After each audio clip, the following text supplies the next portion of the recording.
In this episode of the Locked On NBA Big Board podcast, me and my guy Richard Stayman, we are going to share our thoughts on the Alabama versus Illinois game that took place last night. And I want to get Richard's thoughts on which prospect stood out the most and how many guys in this game does he believe will be first round picks in June. Stay tuned.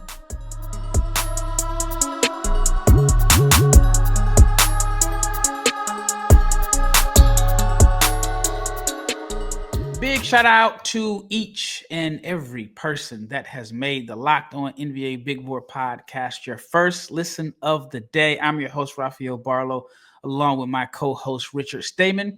And I want to let you know that this episode is brought to you by Game Time. Download the Game Time app, create an account, and use the code Locked On NBA for $20 off your first purchase. And also, I want to let you know about the Locked On newsletter, your favorite Locked On podcast. Locked On NBA podcast has a newsletter, and it will be delivered right to your inbox at lockedondaily.com. So whichever team you support, you will get a newsletter every day delivered right to your inbox for free. Check it out at lockedondaily.com. And if you are not subscribed to the Locked On NBA Big Board podcast, please subscribe, like, share, comment, click the bell so you can be notified every time we drop an episode, because we're coming at you 5 days a week and we are your daily source for NBA draft content. All right, Richard, what's up, man? It was a good game last night as far as NBA prospects on the floor. It wasn't a Power 5 against a smaller school where, I mean, we've seen guys can get overhyped playing against smaller schools, but this was a game I thought it was a somewhat of a test for some prospects. Again, I know it's very early in the season, but I like these early season tests. And we had Alabama, which won 100-87 against Illinois. And I wanted to hear your thoughts about the game. Yeah, it was a weird game, right? Because this is Illinois' first true test. Before this, we were talking before we started, their last big game was their biggest game so far had been Oakland. Whereas Alabama, they had just played Purdue. Like they've already been slightly tested at the least. And I think this game was it's going to be one of the biggest pre-conference play matchups I think that you'll see in terms of draft quantity players, right? Both rosters go into their bench on prospects. There are a lot of different guys. It was kind of a long watch for me because there was so much to see every single play, but there's a lot of upside on both of these teams. Yeah. And which prospect stood out to you the most? Easily. Labaron Philon, I think is how you say it. I've been saying it a little bit wrong. He is phenomenal. I try not to make a guard who's about average NBA height at this point. He's 6'4". I try not to get sucked into those guys as much anymore, given my past and of going for like 6'2" guards and everything. But he did everything right this game. I mean, he was playing great defense. He was hitting really tough shots at the rim, making outstanding plays. Like he was doing everything. I thought he was Alabama's best player. Yeah, I got a source that is really connected to the program, and they told me about 2 weeks ago that the Alabama staff said that he's out of there after 1 year and that he's been their best prospect on the team. They thought that Sears was their best player, but even then they felt like it may not be long before Philon is their best prospect. I know coming into the season, a lot of people thought it would be Derrion Reid, or some even thought like Jaron Stevenson, but the word coming out of Alabama in their, I guess, fall practices was Philon is the guy, and he's going to be out of there in 1 year.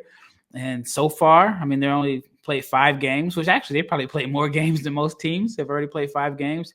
He's looked good. And last night he had a good matchup against Kasparas Jakuchunas, and I thought he outplayed him.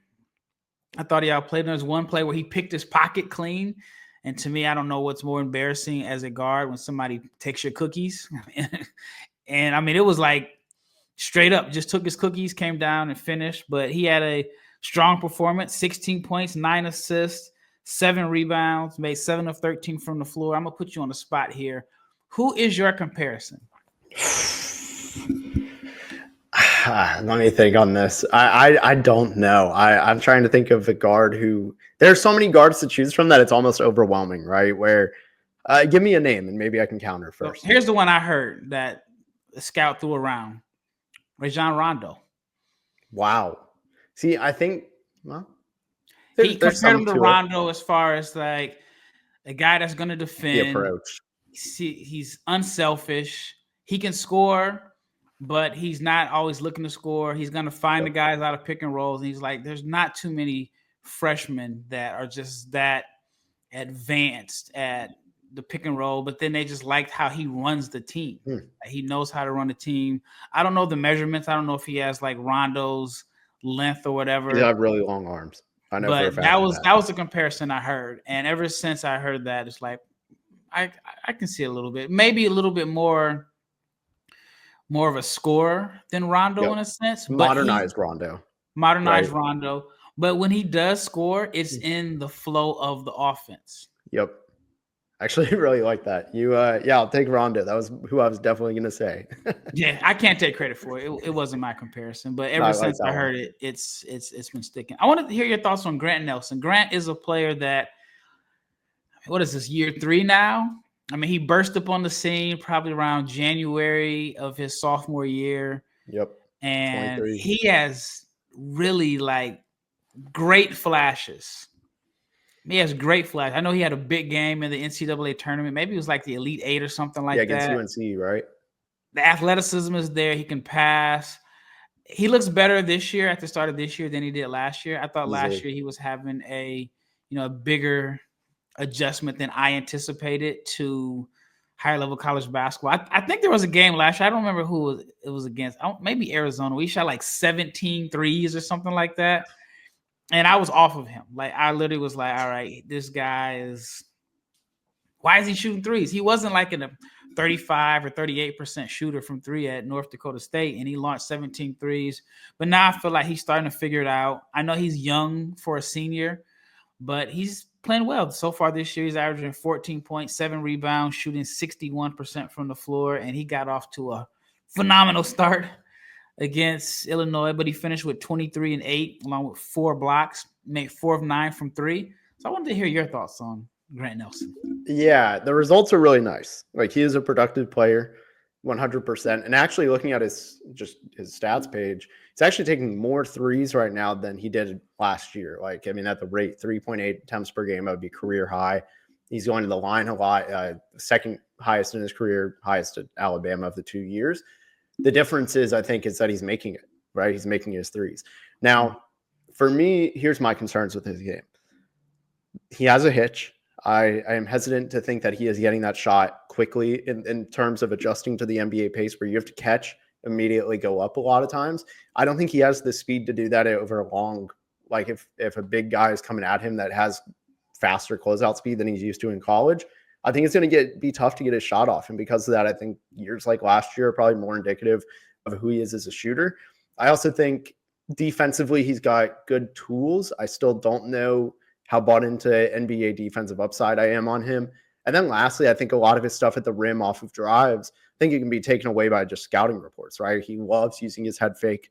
His head fake is going to get you in the air. And if it's drilled into your head, like, hey, don't bite on any of it, stay grounded, you kind of take away his inside game off of the dribble. So that right there, those are 3 big limitations for me. Not super worried about the defense. It's more a swing skill at this point, but at least the head fakes and the threes, those really scare me. I actually think he's going to be really good in the NBA. Well, I don't want to say really good like an all-star, but I think he's going to be a productive player. I'm not too worried about the hitch because I think he's going to have more spacing and time in the NBA if he's spacing the floor. I found the numbers. It was against Arizona. It was December 20th. So it was like one of the tournaments right before Christmas. He was 5 of 19 from the floor, but he was 3 of 15 from 3. That's when I was like, dude, why are you taking 15 of your 19 shots from 3? At that point, I thought, like, all right, the physicality of major conference basketball has definitely made him shy away because we didn't really see the athleticism and the, just the highlight reel plays that we saw in that highlight tape that basically kind of burst him up on the scene. But As the season went on, I felt like he got a little tougher. I thought he adjusted, and he had some big games late in the season. I know, like, what was it against UConn? He had 19 and 15. So the flashes are there. I'm buying into the flashes. I think as an NBA player, his role will be reduced. And I do remember when he first blew up, a front office executive from an NBA team was like, if you look at our roster, we don't have a big that finishes like that. And so that was the intrigue, is that there's some teams that just don't have any athleticism on the front court. And I think for him, with his size and his athleticism, maybe in the NBA he's used as a role man. And I think he's athletic enough to be a pick and pop and lob threat. And then I think he has some passing and ball handling. So I think that he could be a guy that falls late in the first round because of his age, and now there's a bunch of film on him. And then a year from now, early in the season, we're looking at it like, wow, how did he fall so low? That's just my opinion. No, that's fair. All right, when we return, I want to hear Richard's thoughts on Derrion Reid. He entered this season with some first-round buzz, and there were a lot of people that thought he was Alabama's best prospect. And so far, the results have been a little mixed. So I want to hear Richard's thoughts on Derrion Reid, and then we're going to switch sides to the prospects on Illinois. But before we get into the second segment, let's talk about Game Time, which is my favorite app when it comes to purchasing tickets. And what I love about Game Time is that it's very easy to buy tickets, but they have a feature on the app that has all-in pricing. If you toggle that feature, it will show you the total cost up front, so no surprise fees at checkout. You also get a panoramic view from your seat in the app before you buy, so you will know exactly where you're going to sit and your view. And Game Time has the lowest price guarantee. If you find something cheaper, they will credit you 110% of the difference, and your purchase is covered with the most flexible customer service policy in the ticketing industry. So take the guesswork out of buying tickets with Game Time. Download the Game Time app, create an account, use the code LOCKEDONNBA for $20 off your first purchase. Terms apply. Again, create an account, use the redeem code LOCKEDONNBA. You can get $20 off. Download Game Time today. All right, second segment. Derrion Reid. What were your initial thoughts on him coming into the season? Were you high on him? Was he a first-round prospect? Where were you at on him? Yeah, I think before he committed, I was really high on him. I thought the athleticism was incredible. The slasher traits were really strong. The shot has gotten better over the years. I didn't like the Alabama fit a ton. I thought he was better served on a team that didn't already have established stars, especially once Mark Sears came back. I know they don't play the same position, but the ball in the hands, right? Like it's another player to take the ball out of his hands, and he does need the ball in his hands a lot. So for me, I had some reservations about that, and that lowered him on my board. But I think as individual talent, there were not that many guys better than him. I mean, the way he got to the rim and the explosion was incredible in high school. See, I wasn't all that sold on him. I didn't have him in my top 30. I felt like he was a tweener with modern skills. I didn't know what was the one skill set that he could hang his hat on. I didn't know if he was all right, he's a great shooter. I didn't think he was a great shooter. I didn't think he was like a bucket getter or a shot maker. I thought he was a player that was a star in high school. And this probably just sounds cliche. A star in high school that I could see how his style of play could scale down to the NBA as a role player. I like the positional size. I think he can play both 3 and 4. I just didn't know right now what was the specific skill set he could hang his hat on. There's some passing instincts and flashes, but again, that's why I was a little bit lower on him. And I thought that going to Alabama was not going to give him an opportunity to show if there was a specific skill set to hang his hat on, unless he shot the ball well from 3. Yeah, I thought that getting to the rim stuff was elite. I mean, he took more free throws than almost his entire EYBL team combined Like it was a really close race. I think it's like 175 to 149, Yep. right? And if that's one player, that's insane because also there aren't that many games in EYBL. It's only like 20 games. So doing that is pretty remarkable. What I didn't like last night was actually that he didn't get to the rim easily. Like every part of it, I think, was the spacing where he'd walk into two bigs, but he also had that in high school. Like high school does not have that many dissimilar rules, right? Yeah. So that worried me. Everything up for him getting to the rim took picking up his dribble, pivoting. He had a reverse pivot. There's one point he picks up the dribble, does a fake left, and then turns back right. So like they're both almost reverse pivots. You got to be more consistent with that. I had some worries about him and scaling up, and I want to see just different games, how that progresses over the year, but not a good start for that in that regard. And also the shot looked bad. Like he's had a terrible start to that. The free throw line, I don't know. That's something I want to see the sample size, but not a great first taste in my mouth. Yeah, like when I look at my notes, I see that I felt like he dominated the prep ranks because he was just stronger, better athlete than guys. And when you're like bigger, stronger, faster with an aggressive mindset as like an athletic finisher, transition finisher, cutter that can post up, I think you're going to really like shine on the high school levels. I'll give you an example, totally different players, but RJ Hampton was a guy that in high school, he absolutely dominated, right? I remember not being a big RJ Hampton fan, but then he was just so good in high school that I started to like turn the corner. And you can go back and see that there was a game where he like outplayed Tyrese Maxey. And I remember going to games and he would get like 19 free throws. He'd have 45 points and 19 free throws. And then I felt like as he got to higher levels, that and he wasn't like big. He wasn't like he was 6'8" or anything like that. But once he got to higher levels where you need more skill as a guard, I thought that's what really hurt him. And with Reid, I do think that he's like a better passer than RJ. I do buy into him being like a good connector. But my concern was he didn't have like the greatest handle and wasn't like a really good shot creator. And then once you take that advantage, like the physical advantage away, I didn't think that he had the shot creation and the handle to be able to generate the same level of free throw attempts that he did on the prep stages. So that was a little one of my concerns. And I thought like the shot was going to be difficult for him because I felt like he was a guy that could make shots if he was playing 30 minutes a game and getting 10 to 15 shots. And I always wonder with guys that aren't like really good shooters, how well can they shoot in a limited role? And it's usually a struggle. Yeah, and so that's one of the things I'm looking at. I made a whole thing over the summer of charting guys as it's like synergy numbers, right, from high school. And I'm looking at it now, and I can kind of see the red flags that I may or may not have ignored. The strengths were getting to the rim. The free throw percentage was like fine, 70%. He killed it in isolation, but he didn't even finish that well at the rim at 59%. I thought that number would be way higher, just extremely high volume. One of the highest volume players, actually, I think I had on here. But he shot 42% on only 33 catch and shoot opportunities from three. But other than that, all the numbers are low. His 3-point rate's low.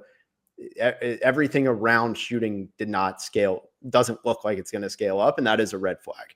Yeah. But I will say this about him. He is one of the younger players in this class. Even though like on the prep levels, his assist to turnover ratios were about flat, I do think there's real upside in him as like a connector and passer. So Yep. I get it. I get the skill set. I just think that he might be a 2-year guy, 2-year in lottery, as opposed to 1-year guy. All right, real quick, let's talk about Mark Sears. Did not have the best game against Illinois.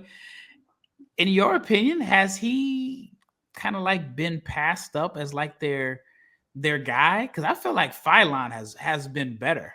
Yeah, easily. I mean, two things. One, I get NIL money as a thing. So I on one hand, I do get it. But for his NBA stock, he should have gone this last year. Like this class is way stronger. He would have to be perfect from just about January till June in every single regard, in games, workouts, at the combine, at probably at this rate, maybe the G League Elite Camp, right?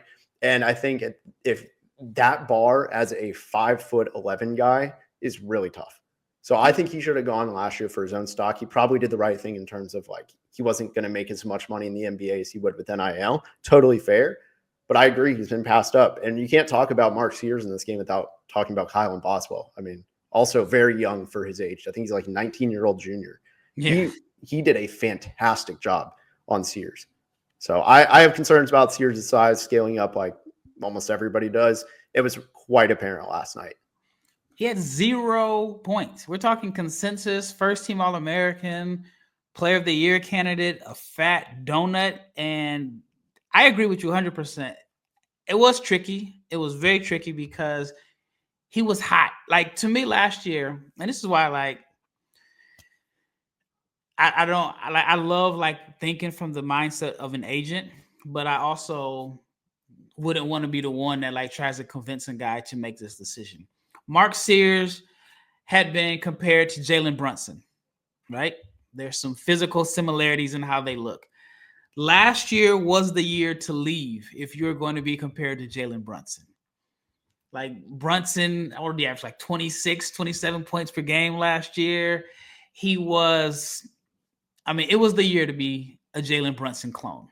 And then he averaged, 21 a game, 50% from the floor, 43% from three, 85% from the foul line, goes to the Final Four.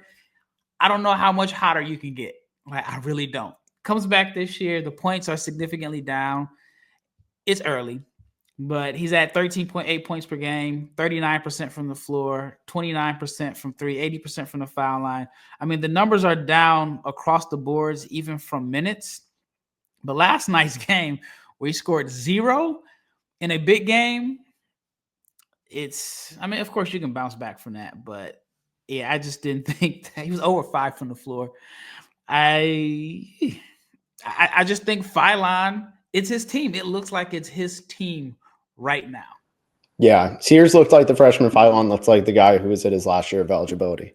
Yeah, the veteran senior that has been around the block a few times. Real quick, Aden Holloway. He grew on me. I thought he looked pretty rough at the beginning. He was forcing shots, like the mechanics were out the window when he had to go quick. He was super sped up. As the game went on, he slowed down. He looked really good. He was playing that combo guard role very well. Yeah, 18 points, 7 of 10 from the floor, 3 or 4 from three. What happens if Sears struggles a little bit, right? And you have Holloway who shoots lights out, and Philon is just basically the table setter. If it's a close game late, do you go at the veteran or do you go at the hot hand? Hey, I mean, that's a coach's dream. Like, disregarding what we do, looking at what's next after this season, like, this is a coach's dream of insurance, right? Where you can just say, hey, something's not going right. I always have the choice, right? And that's what every coach wants. They'd rather have too many options than not enough. Not enough, yeah. Yeah, again, 4 of 12 from Arkansas State. We're talking about Mark Sears again. He was 5 of 15. So I don't know if he's injured or not, but he is 5 of 21 in his last 2 games against Purdue and Illinois. So I think if you're a Holloway fan, you're like, maybe Aden did not make the wrong decision like I thought he did. I was very critical. Like, first of all, how do you go from Auburn to Alabama? Same. Two, I imagine he thought Sears would be gone, but I'm like, man, you went from starting, you're not going to start, but it doesn't look like it's really had an impact on him. All right, when we return, we're going to get to the Illinois prospects. I know I teased that earlier, but Alabama has quite a few guys. We didn't even talk about Jaron Stevenson. All right, before we get into the guys in Illinois, let's talk about FanDuel, which is America's #1 sports book. And right now, new customers at FanDuel can bet $5 and get $150 in bonus bets if you win. The FanDuel Sportsbook app gives you everything you need to place live bets on the NFL, and it is all in one place. So when you get a hunch in the middle of the game, you can check out the latest stats, view live play-by-play, so much more, and on the same page where you placed your bets. Just visit FanDuel.com to join today. And you'll get started with $150 in bonus bets if you win your first $5 bet. and that's at fanduel.com.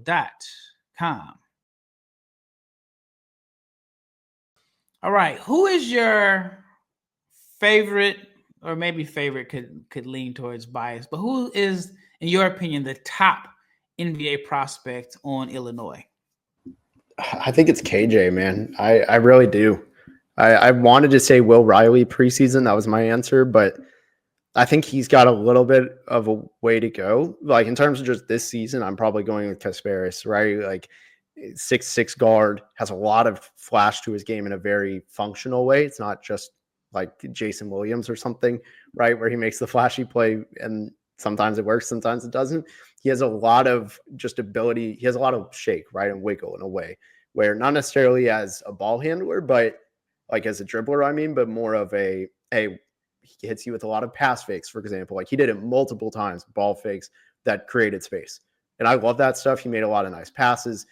I think there was a play where he had a great pick and roll. He did a spin pass, like he was, 360, I guess, in a way. Ivica didn't roll hard, so it turned up to be an out of bounds turnover, but it was still a really nice play if he had a roll man who went really hard towards that roll. I liked what I saw, though. I think, you talked about it. He got ripped against Philon. Could have been better there. But overall, I thought he was really good in seeing the floor and creating his own shot. I thought it looked like he lived up to the hype that he had gotten. I saw people put him in the top 10. I don't know if he's top 10, but for sure, first rounder for me. Yeah, we're talking about Kasparos Yakouchunas. I let you say it for a reason. I just said the first names. I'm still like, if you've listened to the show for the last years, I'm not the best with names. Rafael is the king of it. So no, not at all. Not at all. I was at I got a friend of mine that's a scout for the Knicks, and he's Lithuanian. And I was like, how do you pronounce this? And he said it in his Lithuanian accent. I'm like, no. Like, how do you say it? So, you got to listen to the broadcast. But what's tricky with broadcast, if you listen to 5 games, you may hear it pronounced 5 different ways. Now they're calling Zachary Risache. I'm like, I don't get it. And I saw you took the safe route by calling him KJ. But for the podcast listeners that won't see the graphic, it's Kasparos Yakouchunas. Call me out. I like him a lot. I think one of the things you said about how he, the wiggle and all that, he just knows how to get to a spot. And to me, that's like very important for a guard. Can you get to your spots? He's not blowing by you with, like lightning quick speed. He just has enough to get you leaning, get you going another direction, uses his body.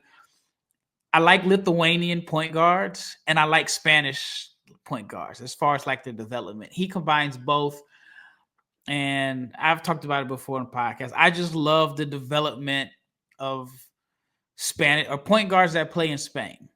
They allow them to play with so much creativity and passing and weird angles. Like they actually work on that. And I was kind of concerned if Brad Underwood would give him the freedom to just throw these high risk, high reward passes, or what may look like high risk passes. But for him, it's a fundamental pass because, again, in Spain, they work on the fastest pass, and he gets it there. And so I think that he's a first-round pick. I think he's borderline lottery. However, I don't know if he's a starting caliber NBA point guard, but I do think he is a guy that can carve out a long career. I will say this much. If I had to make a choice today, I would take Philon over him. I think Philon is an NBA starter. And Yakouchunas was, rated higher on draft boards coming into the season. It's early. What's interesting about him is before their last 2 games, he wasn't aggressive. I think he had 10 total shots in his first 3 games, but he had like 20 free throws. So I don't know. I mean, it's kind of like he wasn't being aggressive, but he was aggressive, or his aggression wasn't leading to like official shots. But this game, he got up 13 shots, and he was 6 of 13, 15 points, 6 assists, 4 rebounds. I thought he played well, other than, getting his pocket picked. But I think that he's a legitimate first-round pick, mid-first rounder. Yeah, easily. 6'6" guards have an easier time than a lot of other guards, right? Yeah. Like he's going to have an easier time than Mark Sears convincing NBA teams that he's an NBA point guard. Yeah. Will Riley. Now, I'll admit I was not a Will Riley guy. I watched him at Basketball Without Borders All-Star Weekend. He won MVP, and I didn't think he should have won MVP. But it's interesting because the guy that I thought should have won MVP is not really playing much at Dayton. And Will Riley looks like, at least at the minimum, a top 40 prospect. Good size. He's a shot maker. That's what he's going to do. He's going to get up shots. You know you're going to get from him. Very confident. I will say this. He is a very underrated passer. Like, there was a play where he had Ivisic on the roll. He's coming off the bench, but he had 18 points, 9 rebounds, 4 assists. He's growing on me, and I feel like he's growing on me because Illinois has tamed him down a little bit. He's not taking all the wild shots. He's scoring. He's still aggressive. He's still confident, but not a lot of heat check shots. And once he gets some weight on his frame, those drives to the rim are going to be there for him because teams are going to have to close out on him because he's such a good shooter. But what are your thoughts on him, and what range do you think he falls in? Yeah, it's funny. We're opposite on that. I really liked him heading into the season. I saw him in EYBL because he reclassed in the summer, so he basically just skipped his senior year. Mm-hmm. I thought he looked like one of the best players in EYBL this last year. So I expected the jump to take a little bit of time, and it looked like it in the first half. He was falling down a lot. I mean, physically, the game is advanced for him right now, right? Where it's like the contact is a bit much. And I think he has to learn how to play through that. He needs to add weight, things like that. Fully expected, fine. It was, for me, what I liked a lot is that in the second half, after a brutal first half, he couldn't get his shot off. He couldn't get to his spots. He couldn't really stay up balanced, and like physically he was having a hard time. In the second half, he came back really strong. He had an and-one three. He had a lot of different things going his way where he was more comfortable getting to his spots. And Illinois came back for like a second there. They brought it within 10. And it looked like it was going to be a close finish. Will Riley was a big part of that. Ultimately, it wasn't a close game, but he did have a flash of that. Now, where I have him, I think he's probably at the moment a 2026 guy. You could say that he might be willing to get stashed or something in the G League. I'd be open to that, but I think for his case, he can make NIL money next year and be somebody who plays their way into the top 20 of 2026. Now we're like opposites again. I've turned the corner. Listen to these stats. 17.8 points, 6.8 rebounds, 51% from the floor, 70% from three. Now that first game is like, pretty much garbage time. I mean, he didn't. That one I'd throw out the window. Yeah, the first game against Eastern Illinois, he was 10 of 13 from the floor, had 31 points, and then he had a 14-point game after that, 8-point game. So a lot of those stats are being padded by that game, but this was his second best game. 18, 9, and 4, and he was 3 of 4 from deep. 70% is definitely not sustainable. And he's rebounding. He's averaging nearly 7 rebounds a game off the bench, weighing $180. I think that with his size and the shooting and the rebounding, I think he's a first-round pick so far. Yeah, I think my thing is just like if he averages those numbers next year, he's not going to do that this year. That's 17, I think it's like 8 and 5, right? Something like that, like not 70% shooting, but even if it's 17, 8 and 3 on like 50 plus, that's a first rounder as a sophomore. Like I don't think that is obviously sustainable. I think he's going to finish close to 10 points a game this year. Hard to say.